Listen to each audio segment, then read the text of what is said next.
First game of the season, done and dusted. I've had a few people ask, what does round zero sort of mean to your actual score? It means nothing, so it doesn't affect your rank or anything like that. It just will affect the player's average and therefore their actual price. But we do get a free look at some of these players and a bit of a free hit. So I've just done a few notes because there's no lockout. You can still move your team around without using any trades, even though the season started. And I told you, mate, Will Day, the guy's a superstar. I wanted him to be a pod. I had this weird approach tonight because I was like, I know Will Day is going to be a star. I love him. I'm going to pick him. It doesn't matter what he does.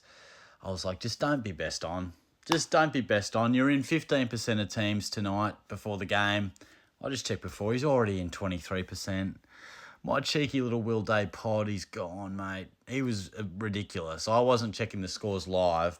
I think he was on about 100 at half time. So he ends up with 148. He actually missed like the last 6 minutes of the third because of a bit of a corky in the leg.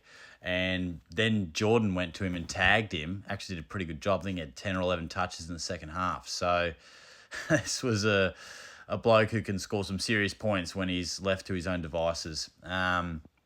He's a lock, in my opinion, but I'm also kind of like, don't pick him. I want him to be my guy, but can't lie to you. He was bloody good. Sheldrick sort of concerns me being tactically subbed off. I haven't got the exact CBA numbers, but I reckon he had a few. Nothing crazy, but I think he was solid. So I was surprised to see him subbed off, but don't know. Probably one to just be like, maybe better options. Maybe he's on the fringe. And then Matt Roberts was great as well. Also one of my guys that I brought in after the practice games. And he looked really good.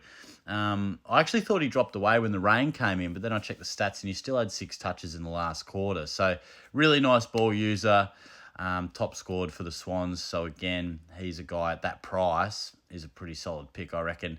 And then Lloyd Meek, not as popular, but still thought I'd chuck him in there. Played a really good game. Thought he really beat Grundy quite comfortably, actually. He's a big boy.